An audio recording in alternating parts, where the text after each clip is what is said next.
todos seguimos, porque hay personas que estoy viendo que no tuvieron los otros encuentros, todos nosotros seguimos un estudio del libro de los Hechos de los Apóstoles, arrancamos ahí por el 1 y ya vamos por qué capítulo. No, todavía no llegamos al 10. 9 llegando al 10. ¿Tá? Y cada pasaje, cada experiencia a mí me sirve para mi vida personal y para la vida cotidiana que tenemos, porque tiene que ver un poco con la vivencia espiritual. Cuando hablamos de vivir con expectativa es hablar de tener resuelto en la vida el propósito para cada uno de nosotros, tenerlo claro como San Pablo lo tenía: yo estoy acá para amar a las personas y para amar a Dios, y me vinculo con la gente con ese propósito. Entonces, terminar la carrera con gozo, lo que dice Hechos 20:24. Cada día nosotros tenemos que hacer algo para marcar la diferencia. La diferencia entre lo que eres y lo que quieres ser es lo que haces. La diferencia entre lo que yo soy ahora y lo que yo quiero ser en el futuro. ¿Alguien quiere ser algo diferente en el futuro? ¿Queremos ser lo mismo? No, creo. Quiero ser en el futuro. Tiene que ver con lo que yo hago. ¿Cuándo? Ahora. Las decisiones que tomo.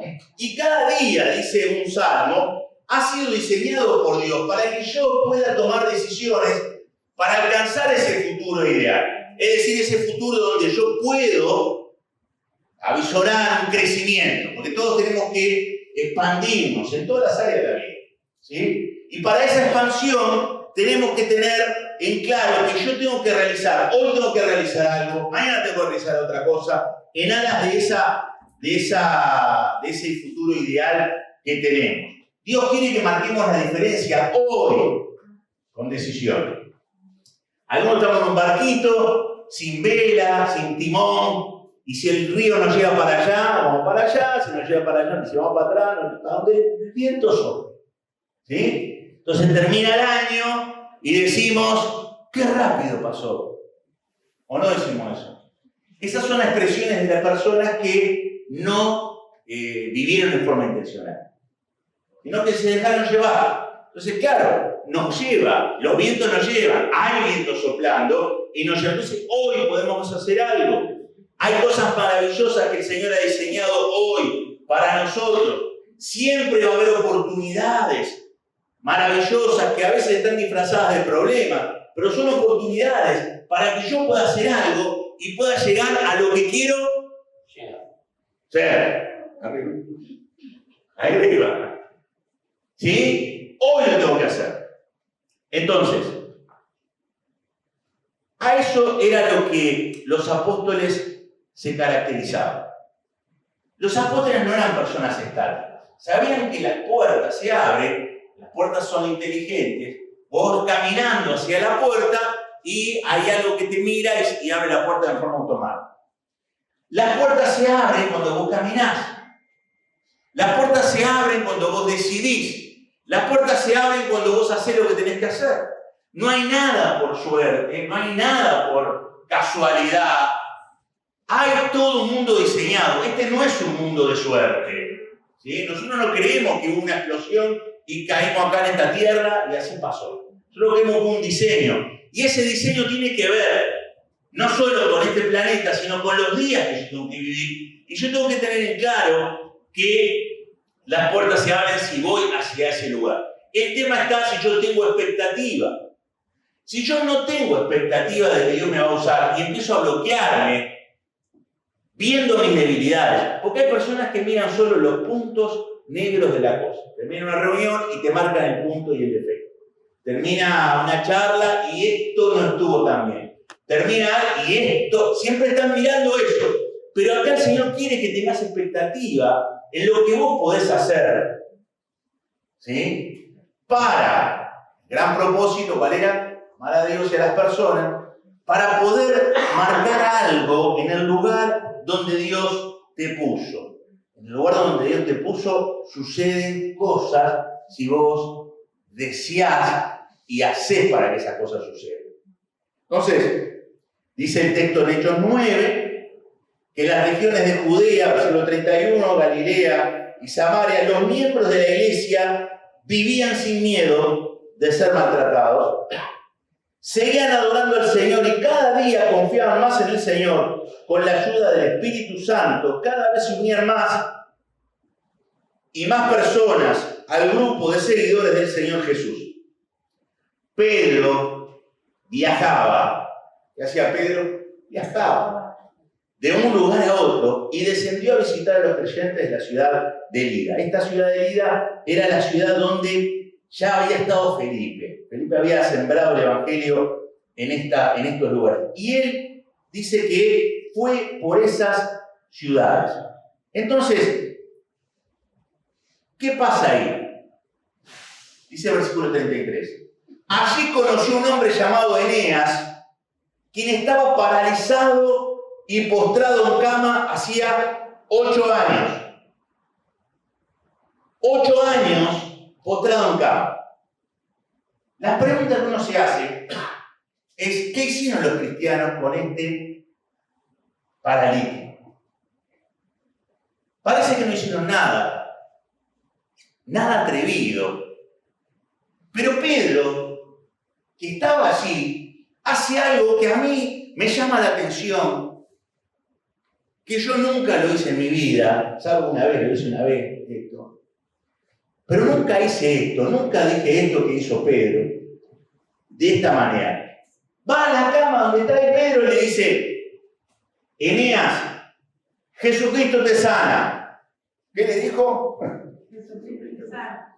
Levántate y enrolla tu camilla o tiende tu cama. Al instante, yo estoy leyendo la Biblia, ustedes tienen la Biblia, ¿no? 8:9:33, no estoy inventando. Al instante fue sanado. Ahora, pregunta que uno se hace, ¿no? ¿Pedro era diferente a nosotros?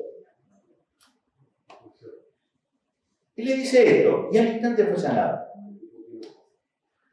Hay otra traducción que dice, Eneas, ponete de pie y hacé tu cama. Le está dando una orden, porque claro, él estaba paralizado y se ve que otros le hacían todas las cosas. Ustedes saben que cuando una persona está en ese proceso de parálisis o de ese tipo de enfermedades, se paraliza la mente también. Y creo que va a ser dependiente de las personas toda la vida. Gente que vive dependiendo económicamente, hay gente que vive dependiendo de otros, hay gente que vive dependiendo de no sé qué. Pero acá Eneas dependía de la ayuda de otros. Entonces Pedro le dice, es momento de que no dependa de los demás. Y levantate y caminá. Pero hacé tu cama. Entonces todos los habitantes de Lida y Sarón vieron a Eneas caminando y todos se convirtieron al Señor. Eso sí que vivir con expectativa. Eso es cambiar realidades. ¿Por qué? Pedro pasó por ahí.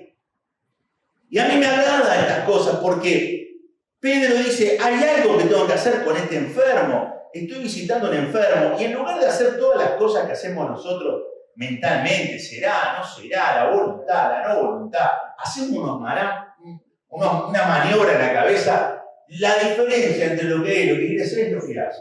Mirá, yo no sé qué va a pasar acá, pero acá está este enfermo, entonces yo le digo, ahora esa oración que hizo, las oraciones que hacemos nosotros cuando hay un paralítico hace 8 años que está paralizado, sería, Señor, gracias por este día, no, vamos, te pido, si es tu voluntad, que este enfermo se levante. Entonces, si no se levantó, no era la voluntad.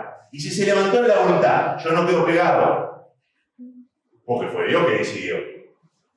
Pero acá viene este sinvergüenza, este hermano en Cristo, y le dice, Eneas, ¿qué haces en la cama? Levantate y dice, así.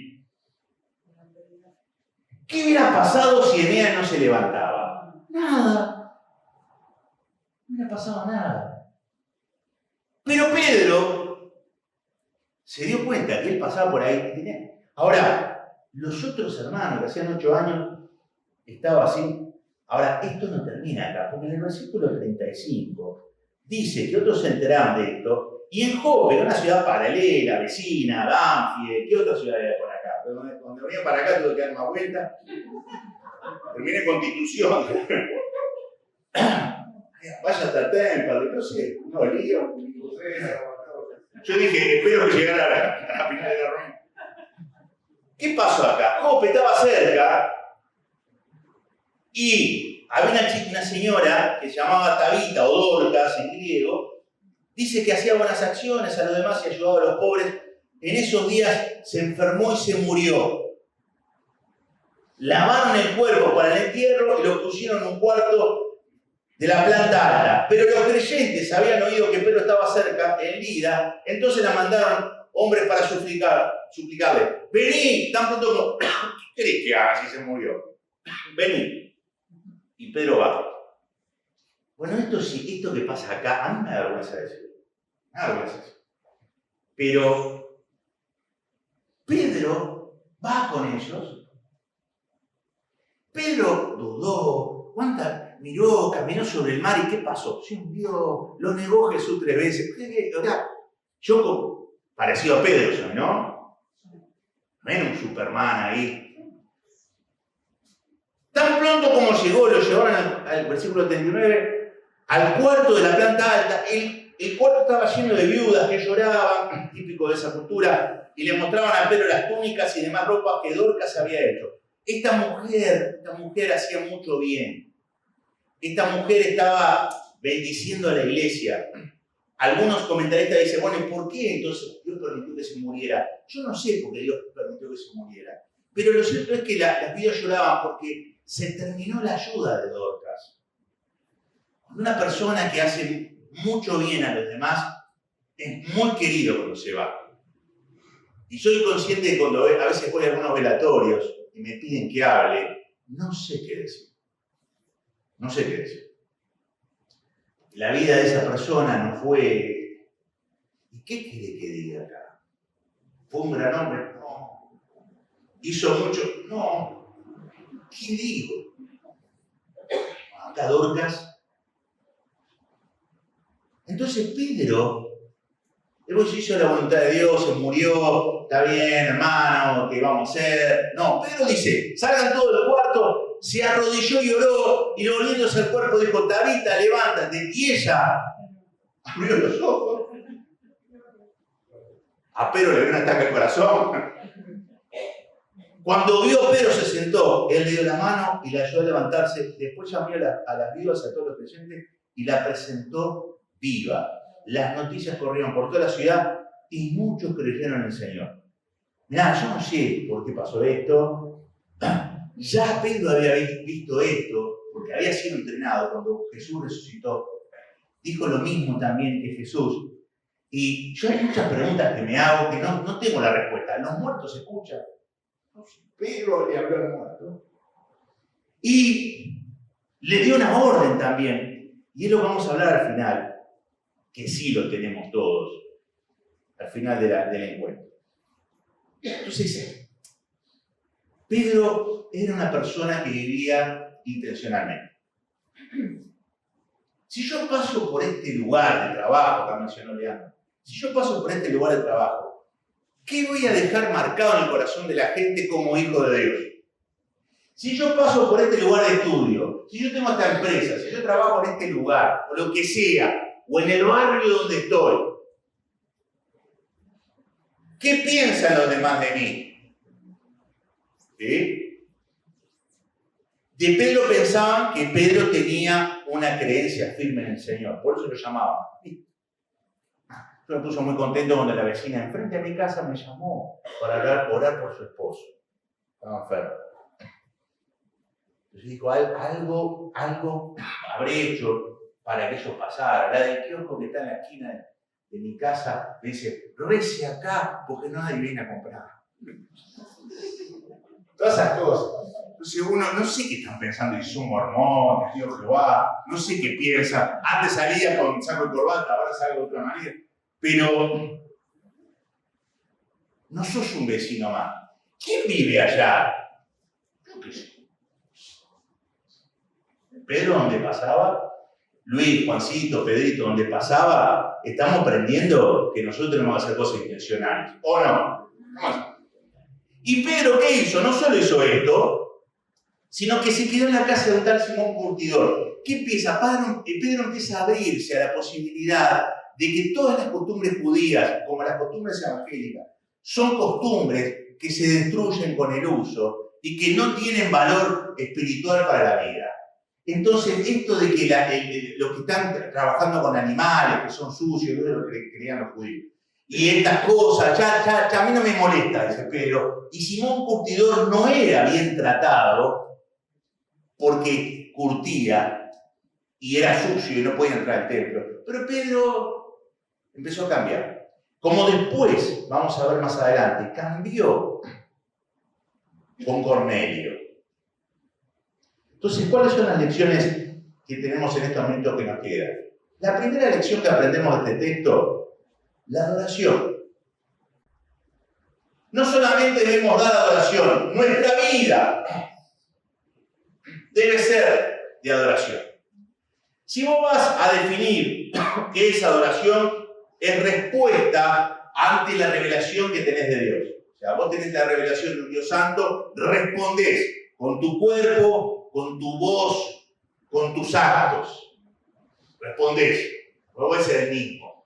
No estás cantando Arjona acá, estamos cantándole al Dios. ¿Sí?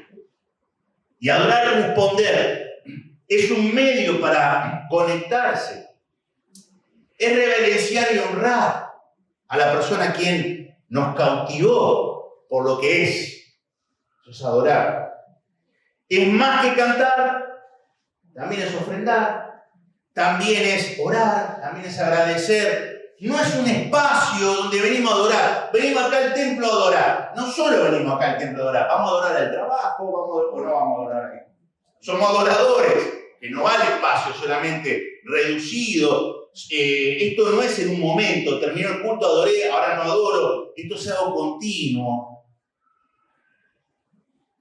No es algo que nos hace sentir bien todo el tiempo. A veces uno se siente bien adorando. Y a veces la adoración está en un mal sentimiento. Si vos le preguntás a Job, que adoró, ¿qué es lo que sentía cuando perdió todo? Y no se sentía en la gloria. No se sentía ya tocando el cielo con las manos. Job había perdido todo y adoró.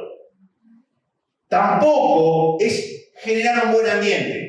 ¿Qué buen ambiente que era cada adoración? La adoración no tiene nada que ver con buen ambiente. Como estaba Isaías, se sentía indigno, culpable ante la santidad de Dios. Entonces, la adoración es un estilo de vida, donde yo me rindo, donde yo rindo mi vida, donde yo rindo mis ideas. Señor, ¿qué es adorar? Señor, yo rindo todos mis planes hoy. No sé qué es lo que vas a hacer conmigo, a dónde voy a trabajar, con quién voy a hablar, con quién me voy a encontrar, qué es lo que voy a hacer. Yo me rindo. Si vos querés que yo cambie los rumbos planificados y pueda hacer algo por otra persona, acá está, ven aquí. Estoy dispuesto. Dice el Apocalipsis que los ancianos, representados a la iglesia, los 4 seres vivientes, se pusieron de rodillas delante del Cordero y todos ellos tenían arpas y llevaban copas de oro llenas de incienso, que son las oraciones, y cantaban tú eres digno, y cantaban ese canto nuevo y derramaban adoración a aquel que había sido el Cordero que había derramado su sangre y el centro de adoración es el Cordero, dice acá en el cielo. Entonces nosotros adoramos al centro de que Cristo murió por nosotros. Esa es el centro de la adoración. Entonces no es algo pasivo. Yo estoy acá. Y acá ellos estaban abiertos a adorar en un buen clima. Segunda lección. La resurrección. Dios no es un Dios de muertos, sino de vivos. Resucitó a Tabita, ¿se acuerdan recién? Dios da vida a los muertos. ¿O no da vida? Dice que antes estábamos muertos en delitos y pecados. Ahora nos dio vida juntamente con Cristo. Señor, ¿qué vas a quitar la piedra de Lázaro, mi hermano? Hace 4 días que está muerto. Yo soy la resurrección y la vida. Quiere decir que la muerte no tiene autoridad sobre el Hijo de Dios. ¿Quién dice amén? Amén. Entonces, la resurrección es la garantía para tener poder para vivir la vida cristiana, para ser santo, para caminar por fe. Todo es lo que tiene que ver con la resurrección. ¿Qué murió en tu vida? ¿Hay algo que murió en tu vida? Puede ser un sueño, una relación, puede ser una amistad, una fuente de trabajo. Dios no es Dios de muertos, sino de vivos. Puede resucitar cualquier cosa. ¿O no? Algunos hemos perdido amigos. No sé qué le pasó, cambió. Las amistades se pierden, pero Dios nos levanta y nos pone a otra persona. Nada tira abajo al Hijo de Dios. Porque Cristo ha resucitado. ¿Pero qué? ¿Cantar entusiasmado qué? Cristo ha resucitado.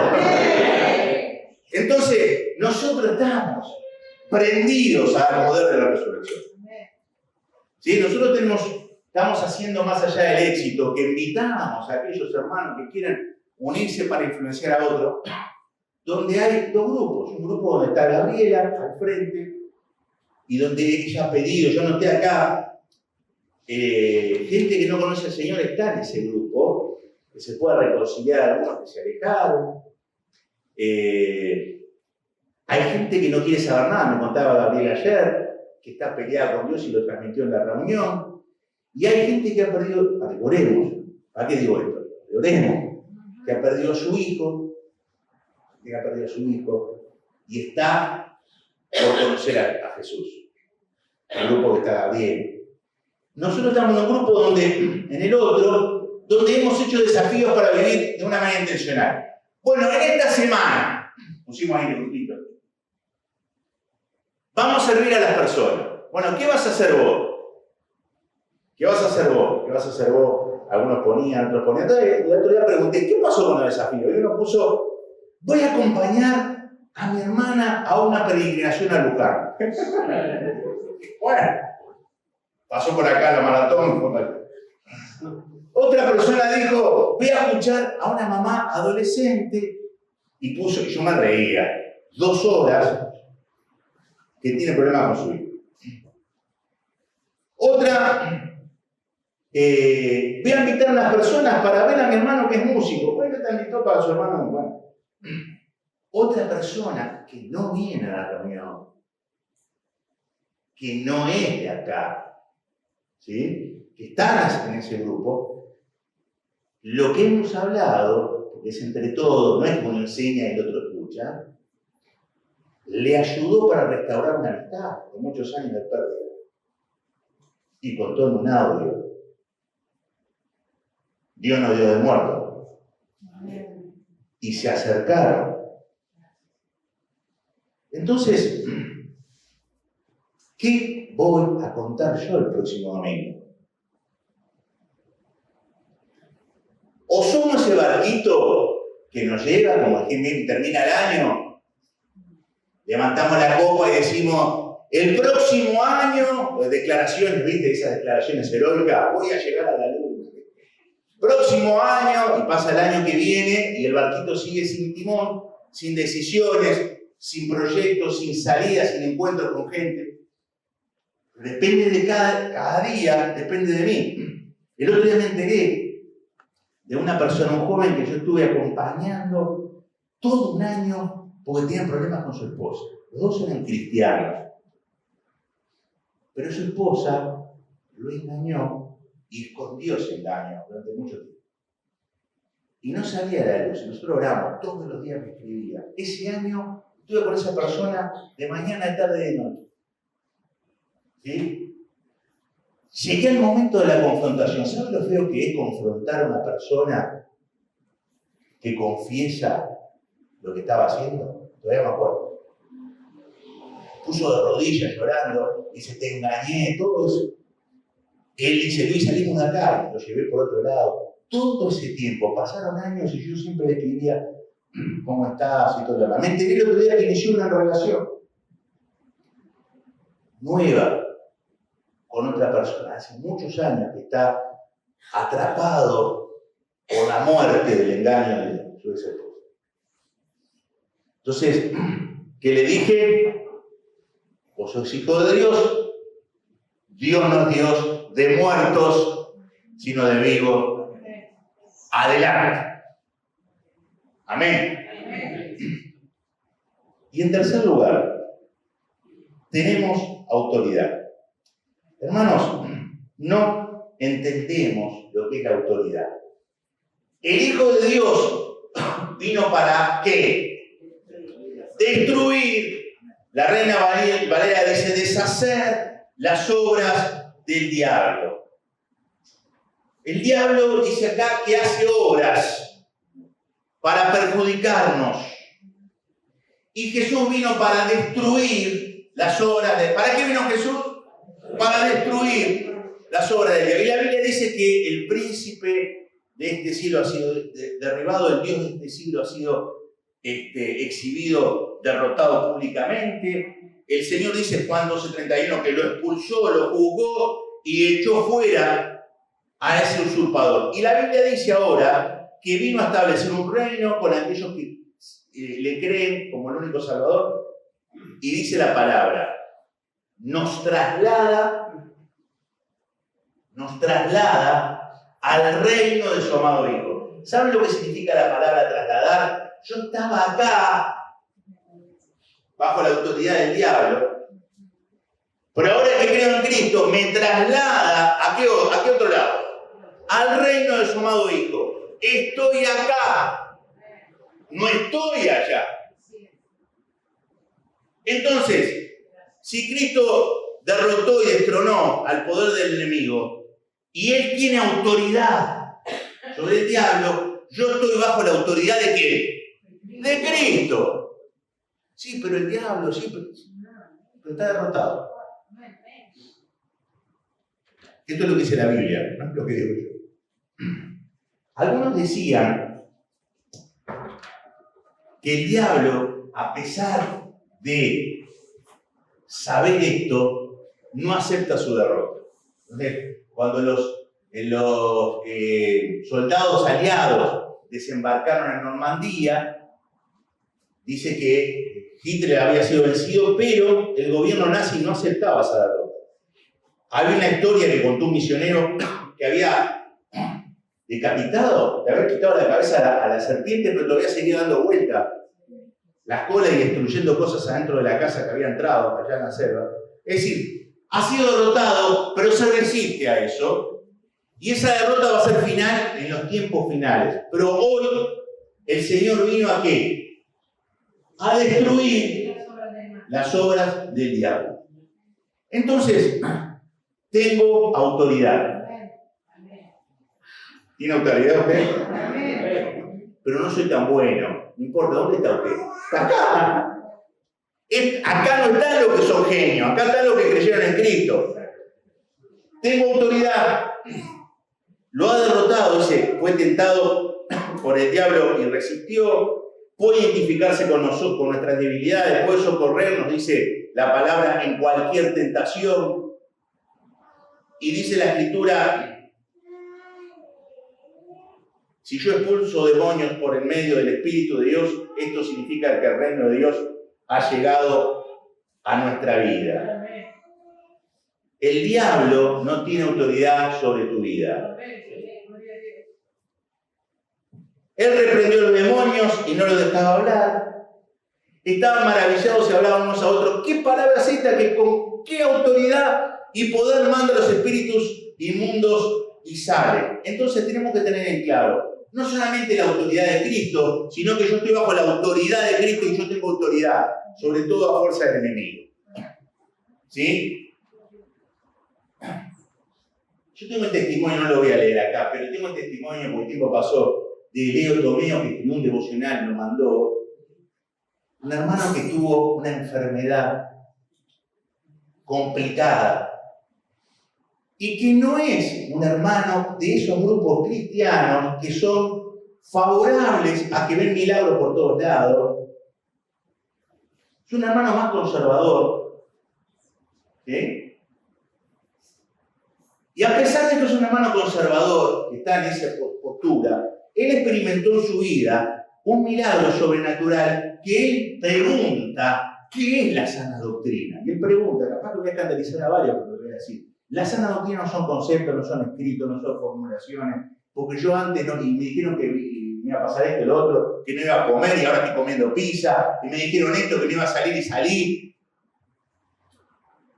Ahora, no es un hermano con la tendencia, yo no voy a decir el nombre de la denominación que ve, gloria a Dios, y no razona, sino es un hermano que razona, pero dice, acá Cristo demostró autoridad sobre la enfermedad.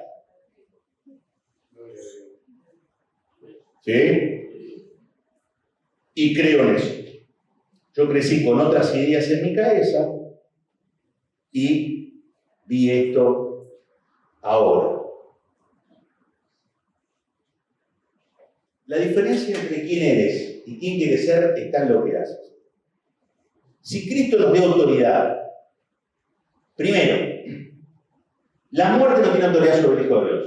Por lo tanto, nosotros somos como Jesús y decimos, está dormida. Si alguien muere que tiene a Jesús, tenemos un sentimiento, pero no desesperación.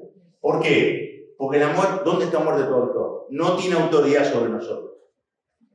Si Jesús tenía autoridad sobre las catástrofes, porque dice que aún le hablaba a los vientos y a las olas, y le decían, ¿cómo puede ser que que le habla a los vientos y el mar le obedece? Bueno, tenés la autoridad de Cristo también, como hizo Pablo, que le dijo a Eneas, levantate y todo lo demás, y ejerció autoridad sobre todo eso. Y yo salto varias cosas acá, sobre varias emociones. No podemos estar esclavizados a miedos, a tristezas, a culpa. Tenemos autoridad sobre eso. Este cristiano que no sale, que siempre está triste, no puede ser. Tenés un Dios que te ha resucitado y en el amor no hay miedo. Por lo tanto, no tengas miedo de ninguna fuerza del enemigo. ¿Están acá? Estamos acá. Y esa es la autoridad que yo tengo que reconocer en mi vida. Y este es el pasaje que vamos a cerrar con esto. Vean esto, léanlo. Sometió algunas cosas. No, perdón. Tengo problema de lectura. Sometió todas las cosas. ¿Bajo qué? Sus pies. Y lo dio por cabeza sobre todas las cosas. ¿A quién? ¿A quién? A la iglesia. Dice que sometió todas las cosas y lo puso bajo. ¿Qué son todas las cosas? La muerte, la enfermedad, el diablo. Sometió todas las cosas y lo puso bajo sus pies. Y dice, lo dio por cabeza. ¿Saben lo que es cabeza? Autoridad. Y lo dio por autoridad sobre todas las cosas. ¿A quién? ¿Están seguros? ¿Están seguros? ¿Dice eso? ¿Están seguros? La cual es su cuerpo, la plenitud, la iglesia es la plenitud de Cristo. ¿Qué están pensando? El diablo intenta que vos no sepas eso, intenta rearmar en tu cabeza que él sigue siendo cabeza y que vos no sos cabeza y que vos te vivas lamentando. Sin embargo, el diablo no es cabeza, es un enemigo que ha sido derrotado. La catástrofe no son cabeza, ninguna circunstancia puede gobernar al Hijo de Dios, según lo que dice la Biblia. Las tentaciones no son cabeza. Estoy tan atraído por eso que no puedo caer, no puedo evitar caer. No, las tentaciones no son cabeza. Y avanzo un poquito más. Las enfermedades no son cabeza. Sí, pero algunos se mueren por enfermedad. Sí, pero no son cabeza. Hay muchas enfermedades que pueden ser quitadas si hubiera cristianos con autoridad que oraran con autoridad. Y no sucede eso porque no se ora. No se pide, no se cree, se razona, con miedo. ¿Quién es autoridad? Cristo. ¿A quién dio autoridad?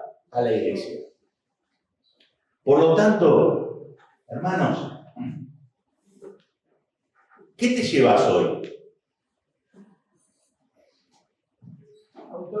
Autoridad. ¿Cómo vas a orar vos sobre los problemas? ¿Con? ¿Qué es orar con autoridad? Señor, no sé, si a vos te... Perdón que estoy haciendo un acting de si a vos te parece, no se ofenda, ¿no? Señor, si a vos te... ¿Eso es autoridad? ¿Qué es eso?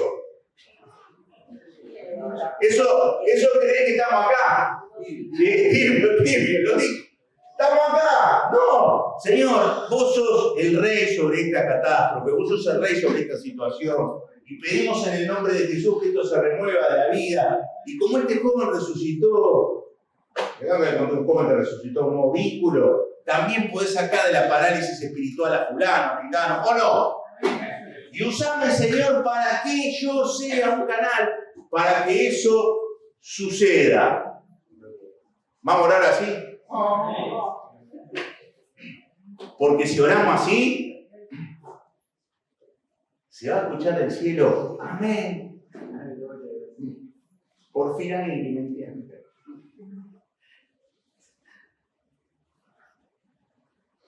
¿Qué vas a hacer esta semana para aprovechar esa autoridad? ¿Cómo vas a caminar por la calle con esa autoridad? ¿Cómo vas a orar con esa autoridad? Esto no se habla de euforia. Estamos hablando de creer la autoridad en Cristo.